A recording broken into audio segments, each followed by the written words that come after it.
السلام علیکم ورحمۃ اللہ وبرکاتہ نحمده ونصلی علی رسولہ الکریم اما بعد فاعوذ باللہ من الشیطان الرجیم بسم اللہ الرحمن الرحیم رب اشرح لی صدری ویسر لی امری واحلل عقدۃ من لسانی یفقهوا قولی رب زدنی علما رب زدنی علما رب زدنی علما وفہما اللہم فقہنا فی الدین اللہم فقہنا فی الدین اللہم فقہنا فی الدین آمین۔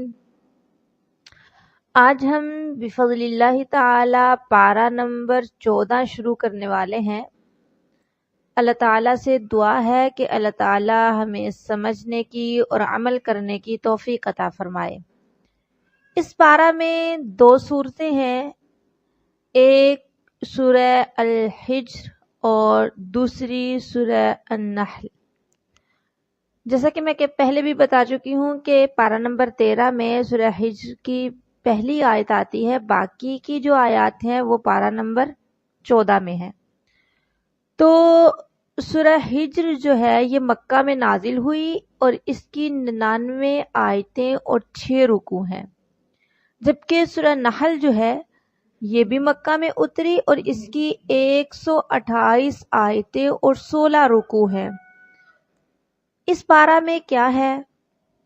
سب سے پہلے تو سورہ حجر میں اللہ تعالیٰ نے قرآن کریم کے حوالے سے بتایا کہ بھئی قرآن کی جو آیات ہیں یہ کتاب کی آیات ہیں اور قرآن مبین کی آیات ہیں۔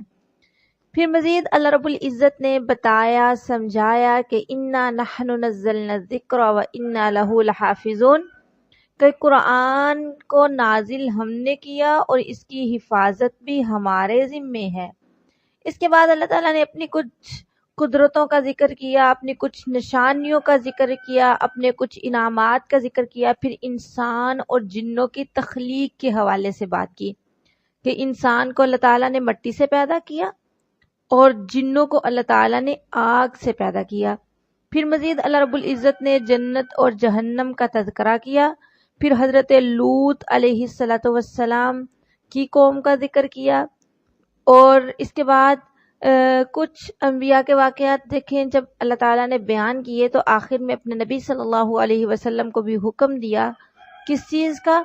فاصدع بما تؤمر واعرض عن المشرکین، اور مزید کہا کہ آپ اپنے رب کی حمد و ثنا بیان کیجئے اور سجدہ کرنے والوں میں سے ہو جائیں اور اپنے رب کی عبادت کریں حتیٰ کہ آپ فوت ہو جائیں، یعنی ساری زندگی اللہ تعالیٰ کی عبادت کے لیے وقف کر دیں۔ اس کے بعد جو سورہ نحل ہے اس میں اللہ رب العزت نے انسان کی پیدائش کا ذکر کیا، آسمان و زمین کی پیدائش کا ذکر کیا، مزید چوپایوں کی پیدائش کا ذکر کیا، اور جو اللہ تعالیٰ کے احسانات ہیں، انعامات ہیں، رب تعالیٰ کی قدرتیں ہیں، اس کا اللہ رب العزت نے ذکر کیا کہ کیسے اللہ کی ذات آسمان سے پانی نازل کرتی ہے، اس کے ذریعے کھیتوں کو سیراب کیا جاتا ہے، کیسے پھل پھول اگتے ہیں، رات اور دن کو اللہ تعالیٰ نے کیسے مسخر کر دیا، سورج اور چاند کی کیا صورتحال ہے، ٹھیک ہے، اور اس طرح زمین میں جو مختلف رنگ برنگی دنیا بھری پڑی ہے اس کے حوالے سے بات کی، سمندروں کے حوالے سے بات کی کہ وہاں سے بھی تمہیں کئی فوائد ملتے ہیں، اور اللہ تعالیٰ نے بڑی اپنی نعمتیں ذکر کرنے کے بعد فرمایا وَإِن تَعُدُّوا نِعْمَةَ اللَّهِ لَا تُحْصُوهَا، کہ اللہ کی نعمتیں اتنی زیادہ ہیں اگر تم انہیں شمار کرنا چاہو تو گن نہیں سکو گے، شمار نہیں کر سکو گے۔ اور نعمتیں ذکر کرنے کے بعد یہ بھی کہہ دیا کہ انہیں شمار نہیں کر سکتے، پھر مزید کہا کہ الہکم الہ واحد، یعنی تم پر یہ جو نعمتیں نازل کی ہیں نا وہ ایک ہی الہ ہے جس نے نازل کی ہیں۔ اس کے بعد اللہ تعالیٰ نے متقی لوگوں کی کچھ صفات کا ذکر کیا، ٹھیک ہے، اور مشرکوں کے حوالے سے بتایا، مشرکوں کے حوالے سے بات کی، اور اس کے علاوہ اللہ رب العزت نے اس پارے میں اپنی توحید پر کچھ دلائل دیے، ٹھیک ہے، اور مزید اپنا تحمل اور بردبار ہونا اس طریقے سے اللہ رب العزت کی ذات نے بیان فرمایا کہ وَلَوْ يُؤَاخِذُ اللَّهُ النَّاسَ بِظُلْمِهِمْ مَا تَرَكَ عَلَيْهَا مِنْ دَابَةٍ وَلَكِنْ يُؤَخِّرُهُمْ إِلَىٰ أَجَلٍ مُّسَمًّى، یعنی کبھی ایسا نہیں ہوتا کہ کوئی گناہ کرے اللہ تعالیٰ اس کو فوراً پکڑ لیں، فوراً اس کو سزا دے دے، ایسا نہیں ہوتا۔ یہ اللہ تعالیٰ کی ذات کے تحمل اور بردبار ہونے پر یہ چیز دلالت کرتی ہے۔ ٹھیک ہے، اس کے بعد مزید اللہ تعالیٰ نے اپنے کچھ انعامات کا تذکرہ کیا کہ کیسے اللہ تعالیٰ نے انسان کے لیے دودھ جاری کر دیا، ٹھیک ہے، کس طریقے سے اللہ تعالیٰ نے باغات بنائے اور کس طریقے سے شہد کی مکھی شہد بناتی ہے انسانوں کے لیے، اور پھر مزید اللہ رب العزت کی ذات نے اپنے توحید کی اثبات پر کچھ دلائل دیے، دلائل دے کے لوگوں کو سمجھانا چاہا کہ بھئی توحید یہ ہے اور کفر و شرک یہ ہے۔ اس کے بعد اصل میں نا اس سورہ مبارکہ میں زیادہ تر اللہ تعالیٰ کے انعامات کا تذکرہ ہے۔ آپ یہ بھی کہہ سکتے ہیں رب تعالیٰ کے انعامات، آپ یہ بھی کہہ سکتے ہیں رب تعالیٰ کے احسانات، آپ یہ بھی کہہ سکتے ہیں اللہ تعالیٰ کی قدرتیں، اور آپ یہ بھی کہہ سکتے ہیں کہ اللہ تعالیٰ کی نوازشیں۔ بہرحال اس سورہ مبارکہ میں زیادہ تر اسی حوالے سے بات کی، اور مزید اللہ تعالیٰ نے ایک بہت جامع آیت اسی سورہ مبارکہ میں نازل کی جس میں اللہ تعالیٰ نے کچھ چیزوں کا حکم دیا، کچھ چیزوں کو منع کیا۔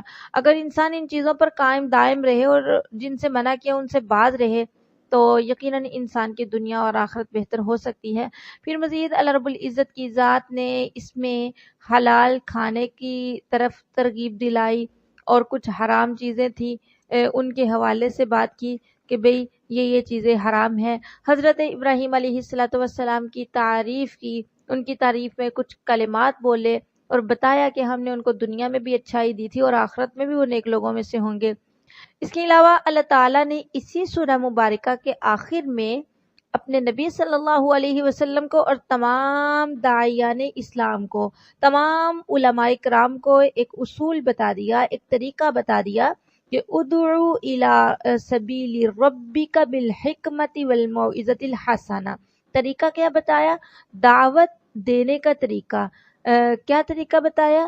کہ لوگوں کو کس طریقے سے رب تعالیٰ کی توحید کی طرف بلانا ہے، لوگوں کو کیسے اسلام کی طرف مائل کرنا ہے، طریقہ بتایا۔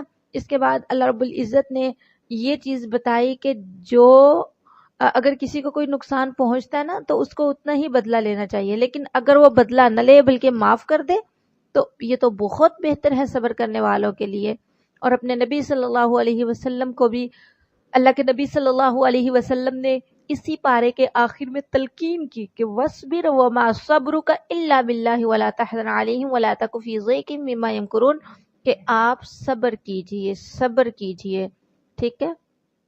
اور ایک داعی یا جو بھی عالم دین ہے اس کی یہ ذمہ داری ہونی چاہیے، اس کے اندر یہ خاصیت ہونی چاہیے، اس کے اندر یہ صفت ہونی چاہیے کہ عوام کی باتوں سے پریشان نہ ہو جائے، عوام کی باتوں سے دل چھوٹا نہ کر لے، بلکہ وَاصْبِرْ، صبر سے کام لے، ٹھیک ہے۔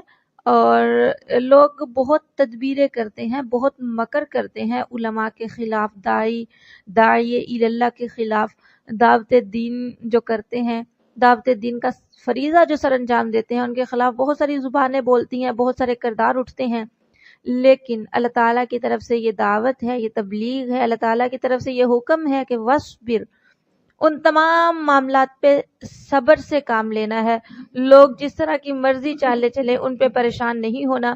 اور اس کے بعد اللہ رب العزت نے مزید اپنی معیت کے بارے میں بتایا کہ ان اللہ مع الذین اتقوا والذین هم محسنون، کہ اللہ تعالیٰ کن لوگوں کے ساتھ ہوتے ہیں؟ جن کے دل میں تقوی ہو۔ تقوی کس کو کہتے ہیں؟ تقوی اس جذبے کو کہتے ہیں جو جذبہ انسان کے اندر پیدا ہو جائے تو انسان نیکیوں میں آگے بڑھے، گناہوں سے رکے۔ اور اللہ تعالیٰ کی معیت کس کو ملتی ہے؟ احسان کرنے والوں کو، نیکی کرنے والوں کو۔ احسان کی تعریف جو حدیث میں کی گئی، یعنی اللہ تعالیٰ کی عبادت اس طرح کرنا کہ گویا اللہ ہمیں دیکھ رہا ہے، اور اگر ہم یہ ذہن نہ اپنا بنا پائیں تو پھر اس طریقے سے اللہ کی عبادت کریں گویا اللہ ہمیں دیکھ رہا ہے۔ یہ تو تھا مختصر سا خلاصہ اس پارے کا جو 14ویں پارے میں مضامین آئے۔ ابھی ہم دیکھتے ہیں اس کی کچھ آیات کو، تو چلیں شروع کرتے ہیں۔